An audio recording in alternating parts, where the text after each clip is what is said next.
이 사연은 충청도 한 작은 마을에 사시는 김순자 할머니의 실제 이야기를 각색하였습니다. 가족의 배신과 그에 맞선 한 노인의 용기를 우리는 오늘 만나보려 합니다. 비 내리는 창가에 앉아 김순자 할머니는 오래된 사진첩을 넘기고 있었습니다. 75세의 나이가 무색할 만큼 또렷한 눈빛으로 지난날의 추억을 더듬는 그 손길은 외로움을 달래는 일상의 의식과도 같았죠. 정원의 들꽃들이 빗물을 머금은 채 고개를 숙이고 있는 모습이 마치 순자 할머니의 마음을 대변하는 듯 했습니다.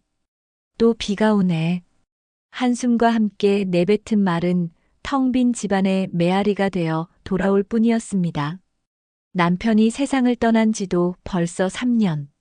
평생을 함께한 사람이 떠난 자리는 시간이 지나도 채워지지 않는 법이지요. 할머니는 매일 아침 정원의 꽃들에게 말을 건네고 저녁이면 텔레비전 소리로 정막을 달랬습니다. 외로움은 그렇게 순자 할머니의 그림자처럼 따라다녔습니다. 현관 초인종 소리에 할머니는 흠칫 놀랐습니다. 예고 없는 방문객이라니. 천천히 일어나 문을 열자 아들 민수와 며느리 지연이 서 있었어요. 어머니, 오랜만이에요. 지연이 환한 미소를 지으며 인사했습니다. 그래, 잘 왔다. 갑자기 웬일이냐? 민수는 할머니를 안으며 말했습니다. 어머니, 좀 편찮으신 것 같아서 걱정됐어요. 안방으로 자리를 옮긴 세 사람. 며느리 지연이 조심스럽게 말문을 열었습니다. 어머니, 사실은 제안이 있어서 왔어요. 어머님 혼자 계시니 너무 걱정되고, 우리가 같이 살면 어떨까 해요.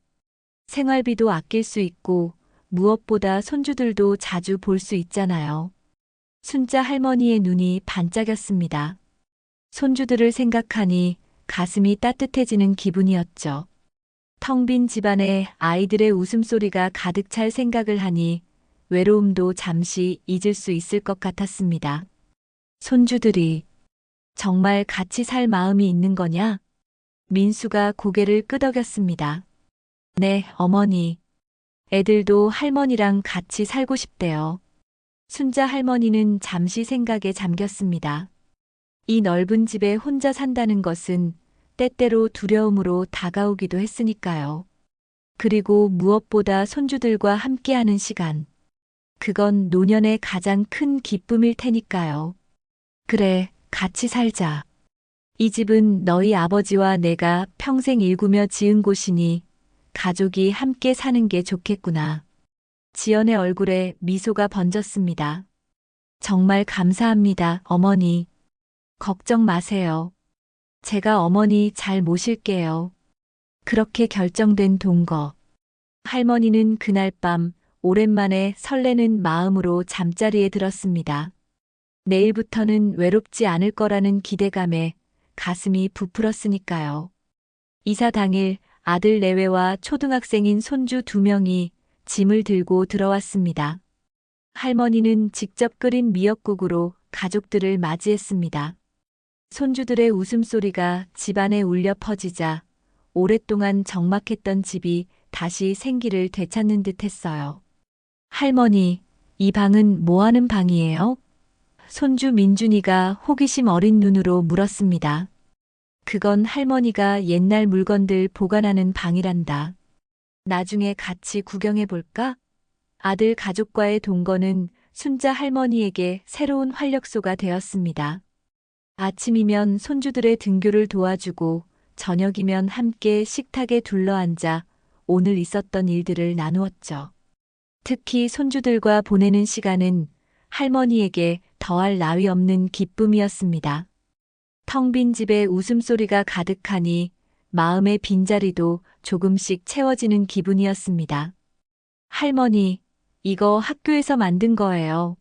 할머니 얼굴이에요. 민준이가 그린 그림을 보며 할머니는 코끝이 찡해졌습니다.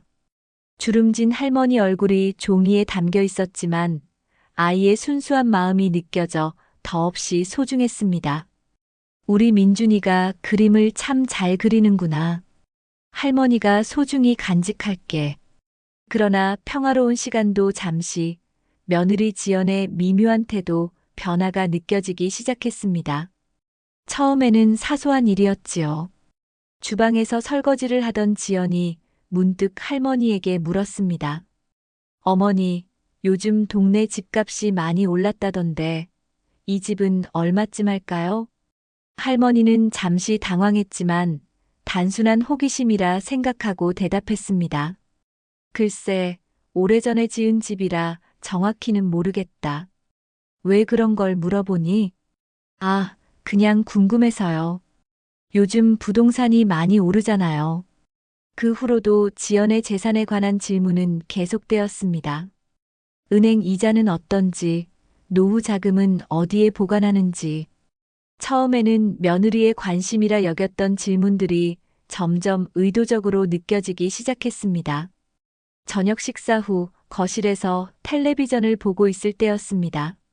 지연이 차를 내오며 자연스럽게 말을 꺼냈습니다.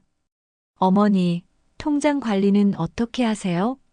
혹시 도움이 필요하시면 제가 도와드릴 수 있어요.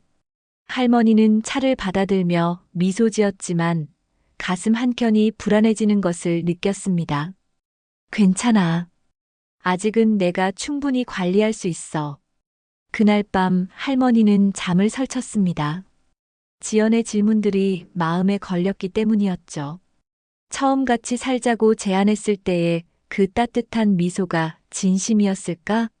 의심이 꼬리를 물기 시작했습니다. 내가 너무 예민한 건가?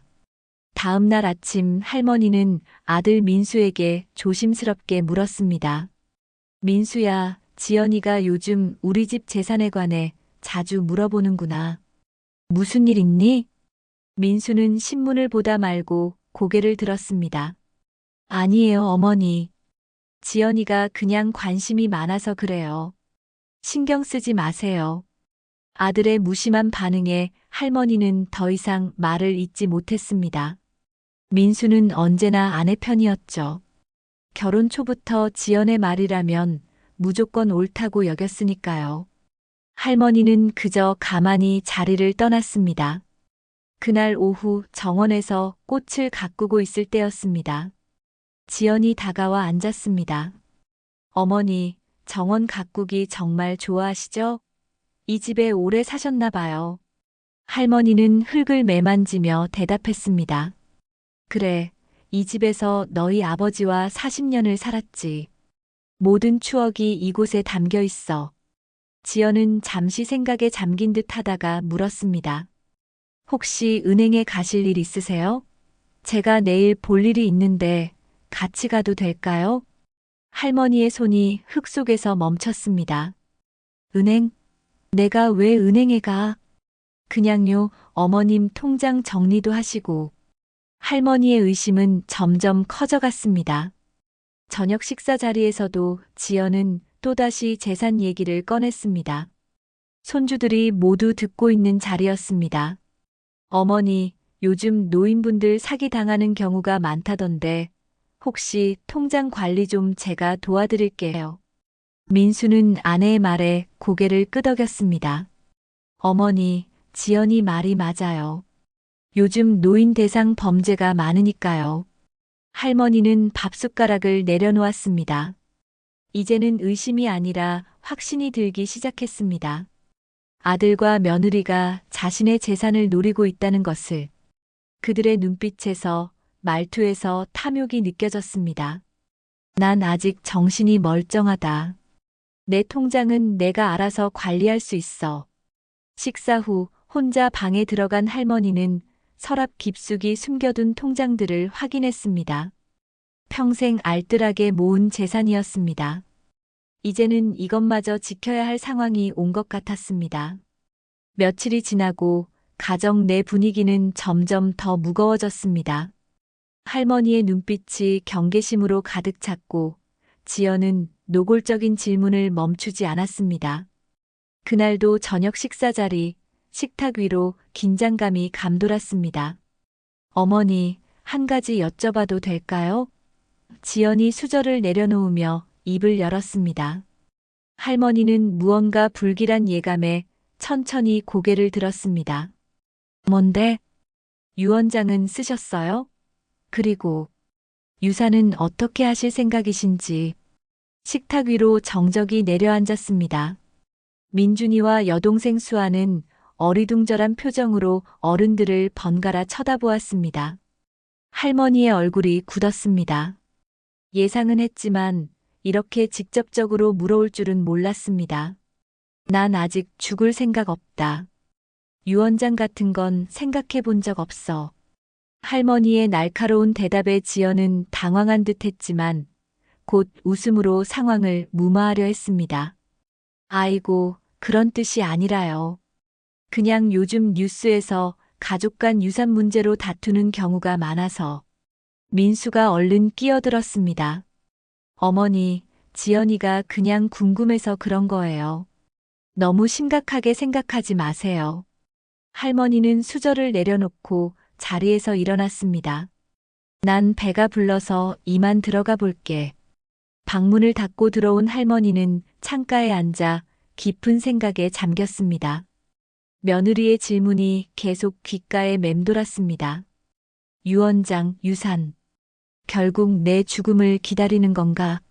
가슴이 무거워졌습니다. 다음 날 아침 할머니는 일찍 일어나 정원으로 나갔습니다.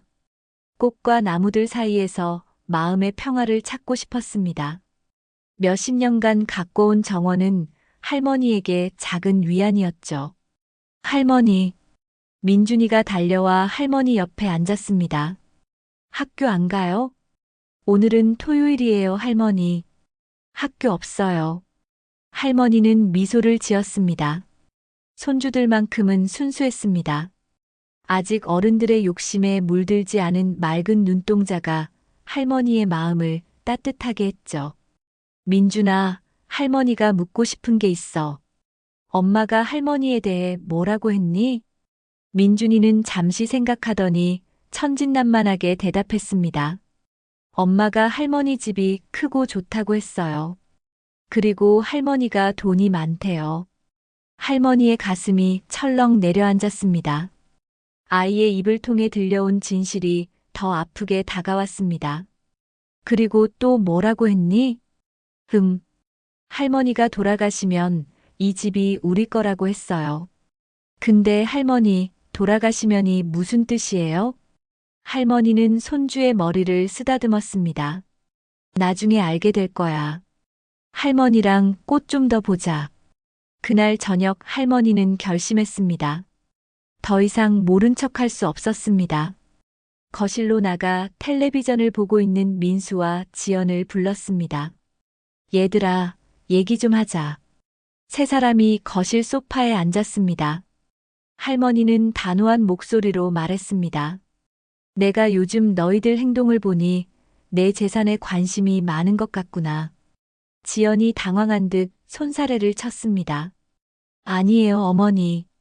그런 뜻이 아니라. 말 좀 끝까지 들어라. 할머니의 목소리에 힘이 실렸습니다. 내 재산은 내가 죽을 때까지 내 거다. 그리고 내가 죽은 후에도 너희한테 줄 생각 없다. 난 사회에 기부할 거야. 민수의 얼굴이 순간 일그러졌습니다. 어머니, 무슨 말씀을? 저희가 언제 재산 달라고 했습니까? 말로 하진 않았지만 행동으로 보여줬잖니. 지연이의 끝없는 질문들, 너의 무관심한 태도. 다 보였다. 지연이 벌떡 일어났습니다. 더 이상 가식적인 미소는 없었습니다. 어머니, 저희가 어머니 모시려고 얼마나 힘든데요.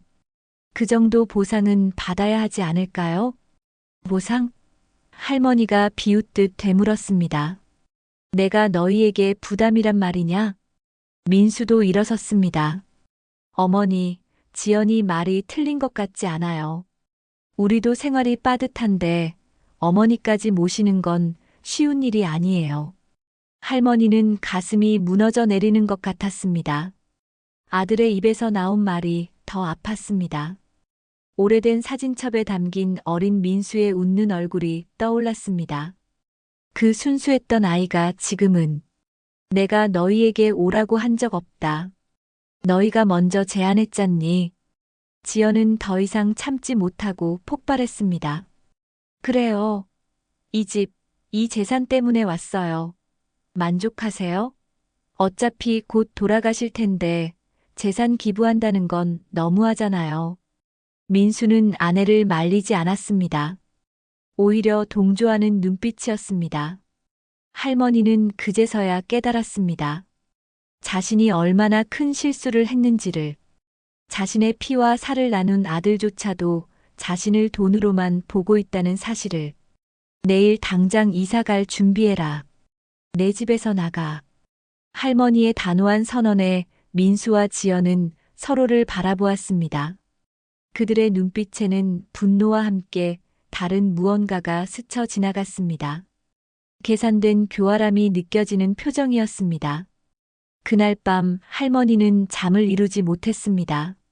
아들과 며느리의 배신감에 가슴이 아팠지만 다음 날 그들이 떠나면 다시 평화가 찾아올 거라 생각했죠. 다시 홀로 살게 될 텐데. 그래도 괜찮다고 스스로를 위로했습니다. 외로움보다 배신이 더 아프니까요. 새벽녘 할머니는 무언가 이상한 소리에 잠에서 깼습니다. 문 여는 소리였을까요? 조심스럽게 방문을 열고 복도로 나섰습니다. 어둠 속에서 지연과 민수가 무언가 속삭이는 소리가 들렸습니다. 어서 찾아봐. 어디 숨겨두셨을 거야. 할머니는 숨을 죽이고 귀를 기울였습니다. 그들이 자신의 서재를 뒤지고 있었습니다. 통장과 부동산 서류를 찾으려는 것이 분명했죠. 여보, 이건 어떻게 할 거야? 내일 당장 나가라고 하셨는데. 민수의 목소리가 낮게 들렸습니다. 걱정 마. 어머니 말씀을 그대로 따를 필요 없어. 우리가 방법을 찾으면 돼. 그 말에 할머니의 온몸에 소름이 돋았습니다. 방법이라니. 무슨 생각을 하고 있는 거지? 조용히 방으로 돌아와 문을 잠근 할머니는 가슴을 쓸어내렸습니다. 이제는 자신의 안전마저 걱정해야 할 상황이 온 것 같았습니다. 아침이 밝았습니다. 할머니는 일찍 일어나 부엌으로 향했습니다. 평소와 달리 아무도 없었습니다. 손주들은 학교에 갔을 테고 민수와 지연은. 할머니가 거실로 향하자 그들이 앉아 있었습니다. 어머니, 좋은 아침이에요. 지연의 목소리는 마치 어제의 일이 없었다는 듯 밝았습니다. 할머니는 경계하며 대답했습니다. 어제 한 말 기억하지? 오늘 이사 갈 준비해. 민수가 앞으로 나섰습니다. 어머니, 어제는 저희가 감정이 격해져서 그랬어요. 정말 죄송합니다. 한 번만 더 기회를 주세요. 할머니는 고개를 저었습니다. 내 결정은 바뀌지 않아. 오늘 중으로 짐을 싸서 나가. 지연이 갑자기 눈물을 보이며 할머니의 손을 잡았습니다. 어머니, 제발요. 아이들 생각도 해주세요. 어머니가 보고 싶어 할 거예요. 할머니의 마음이 흔들렸습니다. 손주들. 그들은 정말 자신을 그리워할까요? 아니면 부모의 욕심에 물들어 있을까요? 손주들은 언제든 만날 수 있어. 하지만 너희와는 같이 살 수 없다. 민수의 얼굴이 순간 굳었다가 이내 미소를 지었습니다. 알겠어요, 어머니. 저희가 오늘 짐을 싸겠습니다. 하지만 마지막으로 어머니가 좋아하시는 미역국을 끓여드리고 싶어요. 점심으로 어떠세요? 할머니는 의심스러웠지만 마지막 식사라 생각하고 고개를 끄덕였습니다. 그래, 그럼 점심 먹고 떠나거라. 할머니는 방으로 돌아와 창밖을 바라보았습니다. 정원의 꽃들이 바람에 흔들리고 있었습니다. 마음이 무거웠습니다.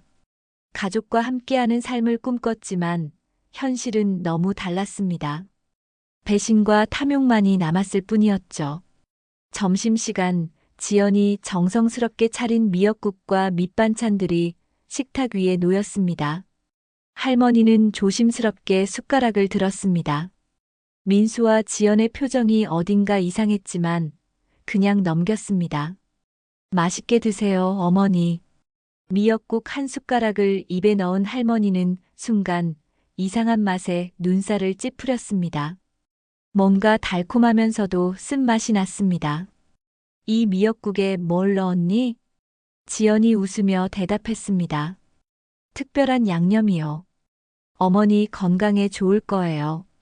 할머니는 더 이상 먹지 않고 그릇을 밀어냈습니다. 본능적으로 위험을 감지했기 때문이었죠. 난 배가 별로 안 고프구나. 식사 후 할머니는 갑자기 심한 어지러움을 느꼈습니다. 방으로 가려던 발걸음이 휘청거렸습니다. 시야가 흐려지고 몸이 자꾸 무거워졌습니다. 어떻게 된 거지? 민수가 다가와 할머니의 팔을 붙잡았습니다. 어머니, 괜찮으세요? 제가 방까지 모셔다 드릴게요. 하지만 민수는 할머니를 방으로 데려가지 않았습니다. 대신 계단을 내려가 지하실로 향했습니다. 할머니는 의식이 흐려지는 와중에도 상황을 파악하려 했습니다. 여기가 어디야? 걱정 마세요, 어머니. 잠시 쉬시면 돼요. 지하실 문이 열리고 할머니는 어둠 속으로 밀려 들어갔습니다. 차가운 콘크리트 바닥에 눕혀진 할머니는 간신히 주변을 살폈습니다. 낡은 가구들과 상자들이 쌓여 있는 오래된 지하 창고였습니다. 민수야, 내가 왜 이러니? 민수의 얼굴이 할머니 위로 드리워졌습니다. 더 이상 애정 어린 표정은 없었습니다. 오직 냉정함만이 남아 있었죠. 어머니, 잠시만 여기 계세요. 우리가 필요한 것만 찾으면 곧 모셔올게요. 그리고 문이 닫혔습니다. 쇠사슬 감기는 소리와 함께 자물쇠 채우는 소리가 들렸습니다. 할머니는 완전히 갇혀버린 것입니다. 약물의 효과로 점점 의식이 흐려지는 가운데 할머니는 마지막 힘을 다해 주먹을 움켜쥐었습니다. 이렇게 당하고만 있을 순 없어. 그리고 완전한 어둠이 할머니를 덮쳤습니다. 얼마나 시간이 흘렀을까요? 할머니가 다시 눈을 떴을 때 지하실은 어둠에 잠겨 있었습니다. 머리가 지끈거렸고 입은 바싹 말라 있었습니다. 약물의 효과가 서서히 사라지고 있었지만 아직 몸은 무겁게 느껴졌습니다. 여기가 우리 집 지하실. 천천히 몸을 일으키려 했지만 노쇠한 몸은 쉽게 움직여주지 않았습니다. 할머니는 어둠 속에서 주변을 더듬었습니다. 낡은 매트리스, 오래된 가구들, 그리고 먼지 쌓인 상자들. 수십 년간 쓰지 않았던 지하 창고였습니다. 민수야, 내가 어쩌다 이렇게 됐니? 할머니의 목소리가 텅 빈 지하실에 메아리 쳤습니다. 평생을 사랑으로 키운 아들이, 그리고 가족이라 믿었던 사람들이 자신을 이렇게 가둬두다니. 배신감보다 더 큰 슬픔이 가슴을 짓눌렀습니다. 위층에서 발자국 소리와 웃음소리가 들려왔습니다. 일상이 계속되고 있었습니다. 마치 할머니가 존재하지 않는 것처럼. 지하실 문으로 다가가 힘껏 두드렸습니다. 민수야, 문 좀 열어라. 내가 여기 있다. 하지만 대답은 없었습니다. 텔레비전 소리만 더 크게 들릴 뿐이었죠. 의도적으로 할머니의 외침을 묻어버리는 것 같았습니다. 할머니는 절망감에 주저앉았습니다. 어둠 속에서 시간은 더디게 흘렀습니다. 할머니는 생각을 정리하려 노력했습니다. 패닉에 빠지면 안 된다. 침착하게 상황을 파악해야 한다. 오랜 세월 살아오며 단련된 정신력이 이제 빛을 발할 때였습니다. 그래, 일단 여기서 나갈 방법을 찾아야 해. 지하실을 하나하나 살피기 시작했습니다. 작은 창문이 하나 있었지만 너무 높고 좁았습니다. 환풍구. 할머니의 눈이 반짝였습니다. 벽 한쪽에 달린 낡은 환풍구는 작았지만 외부와 연결된 통로였습니다. 주변을 더 살피던 할머니는 오래된 라디오와 공구 상자를 발견했습니다. 공구 상자 안에는 녹슨 드라이버와 망치, 그리고 몇 개의 못이 있었습니다. 라디오는 건전지가 방전되어 작동하지 않았지만 공구들은 탈출 계획에 도움이 될 것 같았습니다. 이것들로 뭔가 할 수 있을 거야. 할머니는 환풍구에 접근하기 위해 낡은 상자들을 쌓아 올렸습니다. 나이든 몸으로 힘들었지만 생존 본능이 힘을 주었습니다. 간신히 환풍구에 손이 닿자 드라이버로 나사를 풀기 시작했습니다. 영희야. 영희만 알면 도와줄 텐데. 영희는 할머니의 오랜 친구이자 이웃이었습니다. 거의 매일 아침 인사를 나누던 사이였죠. 할머니가 갑자기 보이지 않으면 이상하게 여길 사람이었습니다. 환풍구 덮개를 제거하고 안을 들여다보니 좁은 통로가 이어져 있었습니다. 사람이 통과하기엔 너무 좁았지만 무언가를 전달하기에는 충분했습니다. 할머니는 오래된 노트에서 종이를 한 장 찢어 메시지를 적기 시작했습니다. 영희에게. 난 지하실에 갇혀 있다. 도와줘. 김순자. 종이를 작게 접어 환풍구에 넣었지만 바람이 불어야 밖으로 나갈 수 있었습니다. 할머니는 생각에 잠겼습니다. 그때 지하실 문이 열리는 소리가 들렸습니다. 빛이 새어 들어오자 할머니는 재빨리 상자에서 내려와 원래 있던 매트리스로 돌아갔습니다. 지연이 물과 빵을 들고 내려왔습니다. 어머니, 많이 놀라셨죠? 죄송해요. 하지만 어쩔 수 없었어요. 할머니는 가만히 지연을 바라보았습니다. 분노와 슬픔이 뒤섞인 눈빛이었습니다. 왜 이러는 거니? 내가 너희에게 뭘 잘못했다고. 지연은 물과 빵을 바닥에 내려놓으며 냉정하게 말했습니다. 어머니가 재산을 기부한다고 하셨잖아요. 우리 것인데. 우리가 이렇게 모시는데. 너희 것? 언제부터 내 재산이 너희 것이 됐니? 지연의 표정이 일그러졌습니다. 어차피 곧 돌아가실 텐데 미리 준비하는 게 뭐가 나쁘다는 거예요? 민수 아버님도 돌아가시기 전에 유산을 정리해 놓으셨잖아요. 할머니는 비로소 이해했습니다. 남편이 돌아가시기 전 아들에게 일부 재산을 미리 물려준 것이 이런 욕심을 키웠던 거죠. 그들은 이제 자신의 것까지 차지하려 하고 있었습니다. 난 아직 죽지 않았다. 그리고 이렇게 갇혀 있다고 해서 내 의지가 꺾이는 것도 아니야. 지연은 비웃듯 웃었습니다. 얼마나 버티실 수 있을지 보죠. 어머니가 정고집을 부리시면 우리도 방법이 있어요. 문이 다시 닫히고 자물쇠 채우는 소리가 들렸습니다. 할머니는 물과 빵을 바라보았습니다. 배고픔과 갈증이 밀려왔지만 또다시 약이 들어있을지 모른다는 의심이 들었습니다. 조심스럽게 물을 한 모금 마셔보니 맛은 정상이었습니다. 최소한 지금은 독을 넣지 않은 것 같았습니다. 할머니는 천천히 빵을 먹으며 힘을 보충했습니다. 이제 계획을 실행할 시간이었습니다. 상자들을 다시 쌓아 환풍구에 접근한 할머니는 종이에 더 자세한 메시지를 적었습니다. 영희에게. 민수와 지연이 나를 지하실에 가뒀다. 경찰에 신고해줘. 위험하다. 김순자. 이번에는 종이를 작은 돌에 감싸 환풍구로 밀어 넣었습니다. 바람이 불 때를 기다려야 했지만 희망이 생긴 것만으로도 할머니의 마음은 조금 가벼워졌습니다. 내 인생을 이렇게 끝낼 순 없지. 밤이 깊어갔습니다. 지하실의 어둠 속에서 할머니는 벽에 기대앉아 귀를 기울이고 있었습니다. 위층에서는 텔레비전 소리와 가끔씩 들려오는 대화 소리. 그들은 마치 아무 일도 없었다는 듯 일상을 보내고 있었습니다. 내일은 아이들 학원 데려다 줘야 해.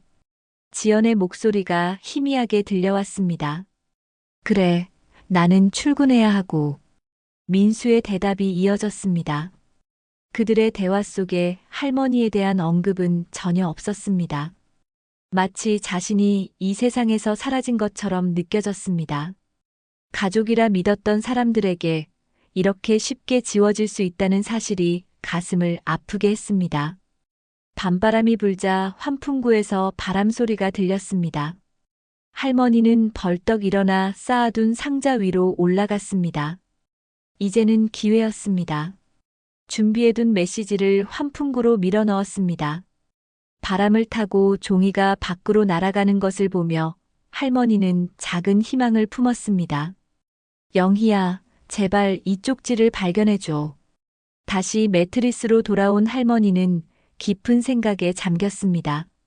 지하실을 탈출하는 것보다 더 중요한 것은 증거를 확보하는 일이었습니다. 만약 탈출하더라도 민수와 지연이 모든 것을 부인하면 어떡할까요? 그들은 할머니가 치매 증상이 있어서 혼란스러워한다고 주장할지도 모릅니다. 녹음. 그들의 목소리를 녹음해야 해. 할머니는 지하실을 다시 살펴보기 시작했습니다. 오래된 상자들 속에서 무언가 유용한 것을 찾을 수 있을지도 모르니까요. 한 상자를 열자 남편이 생전에 쓰던 물건들이 나왔습니다. 낡은 손전등, 카세트 플레이어. 카세트 플레이어. 할머니의 눈이 반짝였습니다. 이걸로 녹음할 수 있을까?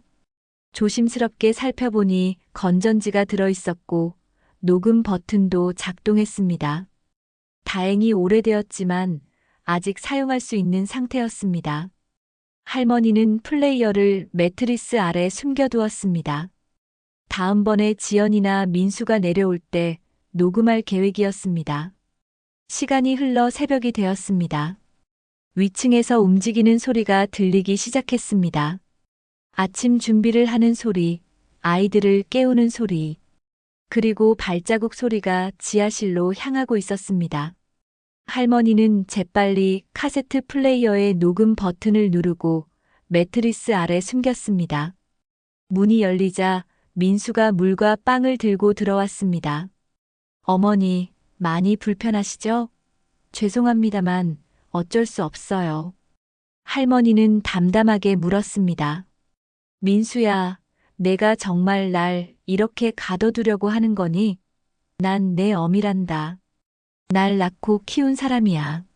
민수는 잠시 망설이는 듯 했지만 이내 냉정한 표정으로 돌아왔습니다. 어머니, 우리도 선택의 여지가 없었어요. 어머니가 재산을 기부한다고 하셨잖아요. 그건 우리 가족의 미래를 위협하는 일이에요. 그래서 날 여기 가두고 있는 거냐? 내가 얼마나 더 이렇게 할 수 있을 것 같니?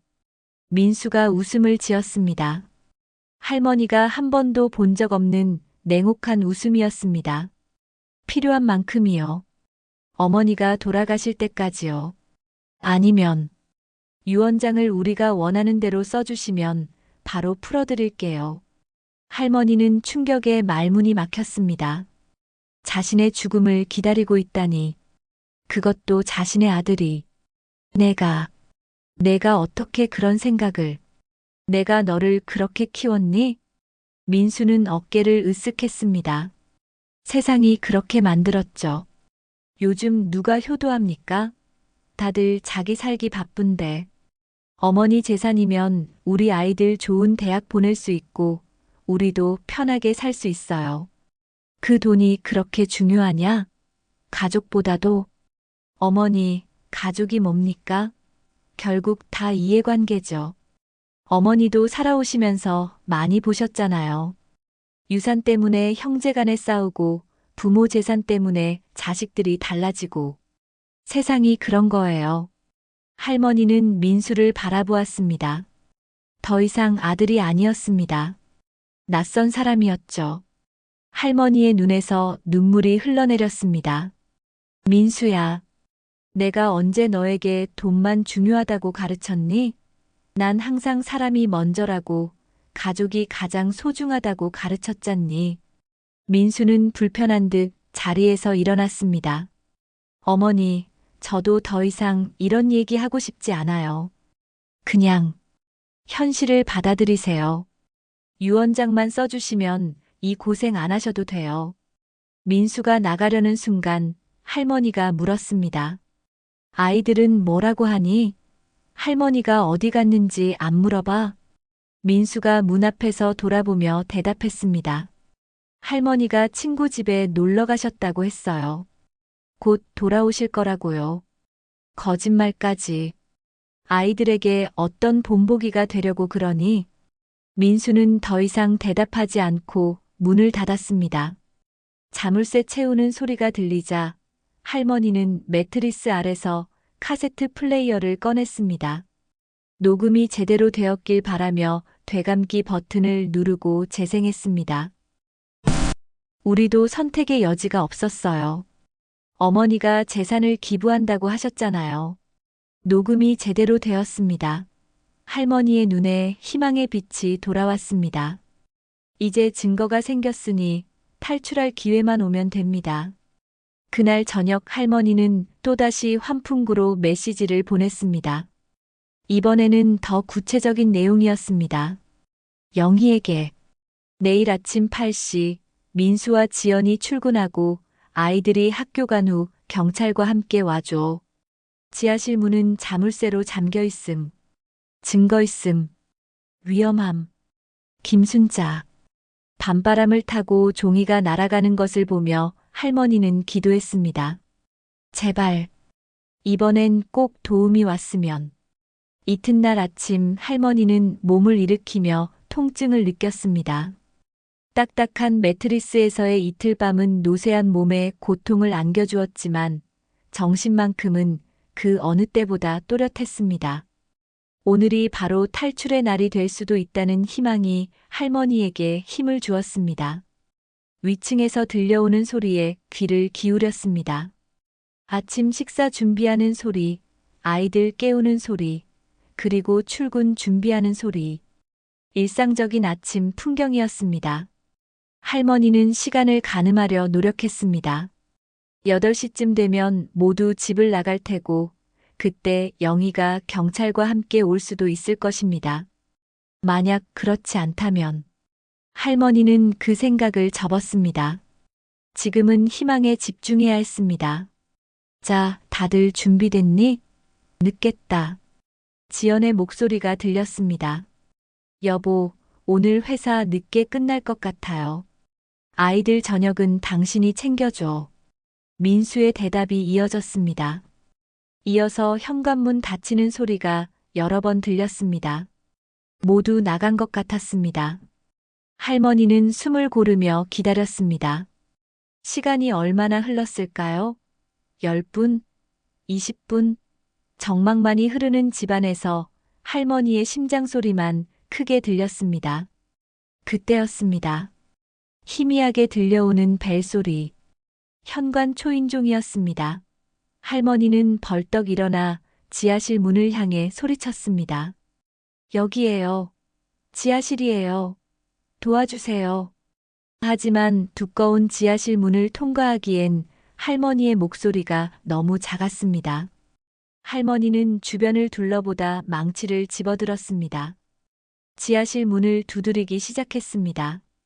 쿵, 쿵, 쿵. 규칙적인 소리로 자신의 존재를 알리려 했습니다. 위에서 말소리가 들렸습니다. 여러 명의 발자국 소리가 이리저리 움직이는 소리. 그리고 마침내 지하실 쪽으로 다가오는 소리가 들렸습니다. 이쪽인 것 같아요. 낯선 남자의 목소리였습니다. 김순자 할머니, 거기 계세요? 또 다른 목소리가 물었습니다. 네, 여기 있어요. 도와주세요. 할머니는 힘껏 소리쳤습니다. 금속 소리가 들리더니 잠시 후 문이 열렸습니다. 밝은 빛이 지하실로 쏟아져 들어왔고 할머니는 눈을 가늘게 뜨고 바라보았습니다. 경찰 제복을 입은 2명의 남자와 그 뒤에 영희가 서 있었습니다.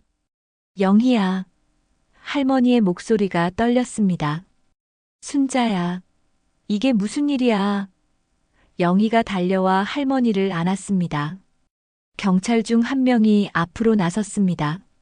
할머니, 괜찮으세요? 의료진을 불러드릴까요? 할머니는 고개를 저었습니다. 아니, 난 괜찮아.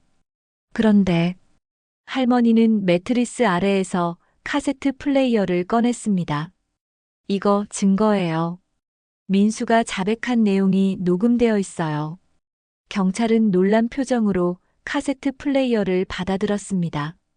정말 대단하십니다, 할머니. 이런 상황에서도 증거를 확보하시다니. 할머니는 영희의 부축을 받으며 지하실을 나왔습니다. 오랜만에 보는 집안의 모습이 낯설게 느껴졌습니다. 거실에 도착하자 경찰이 카세트 플레이어를 재생했습니다.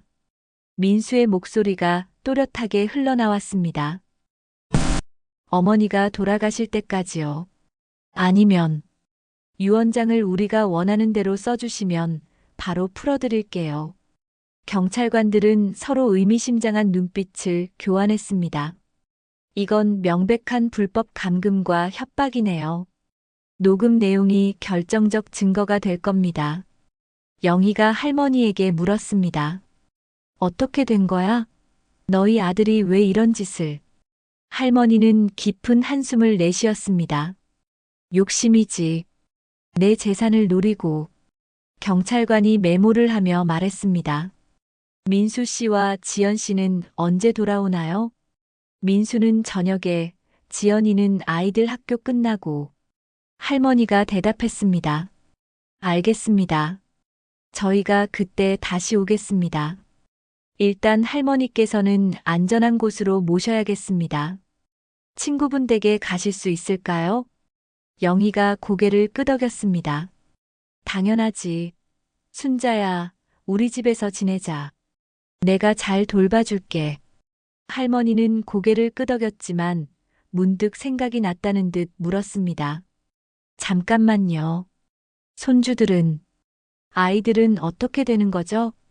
경찰관이 조심스럽게 대답했습니다. 아버지와 어머니가 체포되면 일시적으로 보호시설로 가게 될 겁니다. 만약 할머니께서 원하신다면 법적 절차를 통해 양육권을 신청하실 수도 있고요. 할머니의 마음이 무거워졌습니다. 손주들을 생각하니 가슴이 아팠습니다. 그들은 아무 잘못도 없는데 부모의 잘못으로 고통받게 될 아이들. 아이들은 내가 돌볼게요. 영희가 놀란 표정으로 할머니를 바라보았습니다. 순자야, 괜찮겠어? 내가 그 나이에 어린 아이들을. 할머니는 단호하게 고개를 끄덕였습니다. 내 핏줄이야. 아이들은 죄가 없어. 부모가 저지른 잘못 때문에 상처받게 할 순 없어. 경찰관이 고개를 끄덕였습니다. 알겠습니다. 일단 오늘 저녁에 민수 씨와 지연 씨가 돌아오면 체포하겠습니다. 그 전에 필요한 물건들을 챙기시는 게 좋겠습니다. 할머니는 영희의 부축을 받으며 자신의 방으로 향했습니다. 필요한 옷가지와 약, 그리고 중요한 서류들을 가방에 챙겼습니다. 그리고 오래된 사진첩도 잊지 않고 넣었습니다. 평생의 추억이 담긴 사진들. 행복했던 시절의 기억들이었습니다. 방을 나서기 전 할머니는 문득 벽에 걸린 가족 사진을 바라보았습니다. 민수가 대학을 졸업하던 날 찍은 사진이었습니다. 남편과 함께 환하게 웃고 있는 민수. 그때는 모두가 행복했습니다. 언제부터 이렇게 변해버린 걸까요? 가자, 순자야. 영희가 부드럽게 할머니의 팔을 잡았습니다. 집을 나서며 할머니는 정원을 한 번 더 둘러보았습니다. 수십 년간 가꿔온 꽃들과 나무들. 이제 당분간 볼 수 없게 될지도 모릅니다. 하지만 할머니의 마음은 이상하게 평온했습니다. 진실이 밝혀졌고 이제 정의가 실현될 것이기 때문이었을까요? 저녁 무렵 영희의 집 거실에 앉아있던 할머니는 전화벨 소리에 긴장했습니다. 영희가 전화를 받고 잠시 대화를 나눈 후 할머니에게 돌아왔습니다. 경찰서에서 전화 왔어. 민수와 지연이가 체포됐대. 할머니는 아무 말도 하지 못했습니다. 아들이 범죄자가 되었다는 현실이 아직도 믿기지 않았습니다. 영희가 할머니의 손을 잡았습니다. 괜찮아? 마음이 많이 아프겠구나. 할머니는 고개를 끄덕였습니다. 내 자식인데 어떻게 마음이 안 아프겠어. 하지만 민수가 저지른 일은 용서할 수 없는 일이야. 아이들은 어떻게 됐대? 일단 보호시설로 갔대. 내일 내가 가서 데려올 거야. 영희가 걱정스러운 표정으로 물었습니다. 정말 내가 아이들을 키울 수 있을 것 같아? 너도 이제 나이가 있잖아. 할머니는 창밖을 바라보며 대답했습니다. 다른 선택이 없어. 아이들을 시설에 두고 볼 순 없잖아. 내 손주들인데. 이튿날 할머니는 영희와 함께 아동보호소를 찾았습니다. 민준이와 수아는 할머니를 보자 달려와 안겼습니다. 할머니, 어디 갔다 왔어요? 엄마 아빠는 어디 있어요? 할머니의 가슴이 찢어지는 것 같았습니다. 아이들에게 어떻게 설명해야 할까요? 진실을 있는 그대로 말할 수는 없었습니다. 할머니가 친구 집에 있었어. 엄마 아빠는 잠시 멀리 가야 해서 당분간 할머니랑 지내야 해. 민준이가 의아한 표정으로 물었습니다. 그럼 언제 돌아와요? 그건 시간이 좀 걸릴 거야. 하지만 걱정 마. 할머니가 잘 돌봐줄게. 아이들과 함께 영희의 집으로 돌아온 할머니는 앞으로의 생활을 계획하기 시작했습니다. 우선 아이들의 학교를 옮기지 않고 그대로 다닐 수 있게 해야 했습니다. 그리고 자신의 집으로 돌아가야 할지 아니면 새로운 곳으로 이사를 해야 할지도 고민이었습니다. 영희야, 난 집으로 돌아갈 거야. 아이들과 함께. 영희가 놀란 표정으로 물었습니다. 정말 그 집에 다시 들어갈 수 있겠어? 그 많은 일이 있었는데. 그래도 그곳이 우리 집이야. 나쁜 기억도 있지만 좋은 기억도 많아. 아이들에게 안정된 환경을 만들어주고 싶어. 일주일 후 할머니는 아이들과 함께 집으로 돌아왔습니다. 집 안에 들어서자 묘한 감정이 밀려왔습니다. 배신의 아픔이 서려 있는 공간이었지만 동시에 평생을 살아온 삶의 터전이기도 했습니다. 자, 이제 우리 새로 시작하자. 할머니가 아이들에게 말했습니다. 며칠 후 경찰서에서 연락이 왔습니다. 민수와 지연의 재판 일정이 잡혔다는 소식이었습니다. 할머니는 고민 끝에 재판에 참석하기로 했습니다. 아무리 그래도 자신의 아들이었으니까요. 재판장에서 민수와 지연을 마주했을 때 할머니의 마음은 복잡했습니다. 민수는 수갑을 찬 채 고개를 숙이고 있었고 지연은 눈물을 흘리고 있었습니다. 그들의 모습이 처연해 보였지만 할머니는 마음을 단단히 먹었습니다. 재판이 진행되는 동안 민수와 지연은 모든 혐의를 인정했습니다. 불법 감금, 협박, 약물 투여. 심각한 범죄였습니다. 판사는 엄중한 목소리로 선고를 내렸습니다. 피고인들에게 징역 3년에 집행유예 5년 그리고 사회봉사 500시간을 선고합니다. 선고가 내려진 후 민수가 할머니에게 다가왔습니다. 그의 얼굴에는 회한의 빛이 어려 있었습니다. 어머니, 정말 죄송합니다. 제가 어떻게 그런 짓을. 할머니는 민수를 바라보았습니다. 그의 눈에 진심이 담겨 있는지 확인하고 싶었습니다. 하지만 더 이상은 믿을 수 없었습니다. 너무 많은 것이 깨져버렸으니까요. 민수야, 내가 내 아들이라는 사실은 변하지 않아. 하지만 우리 사이에 있던 신뢰는 돌이킬 수 없게 깨져버렸다. 난 아이들을 위해 살 거야. 너희는 너희 삶을 살아라. 어머니, 저희를 용서해 주실 수 없나요? 할머니는 고개를 저었습니다. 용서는 시간이 필요해. 지금은 아니다. 그렇게 몇 달이 흘렀습니다. 할머니는 손주들과 함께 새로운 일상을 만들어 갔습니다. 아침에 아이들을 학교에 보내고 집에서 정원을 가꾸며 저녁에는 함께 식사하고 숙제를 도와주는 생활. 쉽지는 않았지만 할머니는 힘을 내어 살아갔습니다. 민수와 지연은 가끔 아이들에게 연락을 했지만 할머니와는 거리를 두었습니다. 할머니도 그것이 좋다고 생각했습니다. 상처는 아직 아물지 않았으니까요. 어느 날 할머니는 변호사를 불러 재산 정리를 시작했습니다. 자신의 재산 대부분을 지역복지재단에 기부하기로 결정했습니다. 단 손주들의 교육비와 생활비는 충분히 남겨두었습니다. 이제 돈 때문에 더 이상 다툴 일은 없을 거야. 할머니는 서류에 서명하며 중얼거렸습니다. 영희가 할머니를 찾아왔을 때 할머니는 정원에서 꽃을 가꾸고 있었습니다. 아이들은 학교에 가고 없었습니다. 어떻게 지내? 많이 힘들지? 영희가 물었습니다. 할머니는 미소를 지었습니다. 작은 미소였지만 진심이 담긴 미소였습니다. 힘들지만 살만해. 아이들이 있어서 외롭지는 않아. 민수는 연락 왔어? 할머니는 고개를 저었습니다. 아니, 아이들한테만 전화가 와. 나한테는 아마 미안해서 못하는 것 같아. 용서할 생각은 없어? 할머니는 잠시 생각에 잠겼습니다. 용서는 글쎄 모르겠어. 시간이 해결해 줄지도 모르지. 하지만 지금은 아이들에게 집중하고 싶어. 영희가 할머니의 손을 잡았습니다. 넌 정말 대단해, 순자야. 그 나이에 이런 일을 겪고도 꿋꿋하게 살아가다니. 할머니는 웃으며 대답했습니다. 내가 뭐 특별한 일을 했나? 그냥 살아갈 뿐이지. 인생이란 게 원래 그런 거잖아. 좋은 일도 있고 나쁜 일도 있고. 중요한 건 포기하지 않는 거야.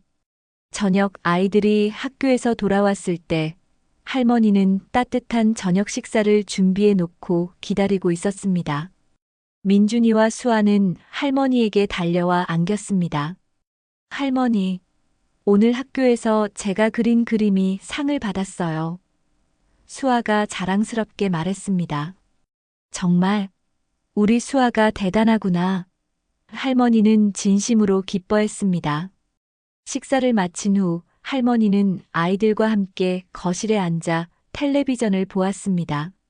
아이들이 잠든 후 할머니는 창밖을 바라보았습니다. 어둠 속에서 빛나는 별들이 보였습니다.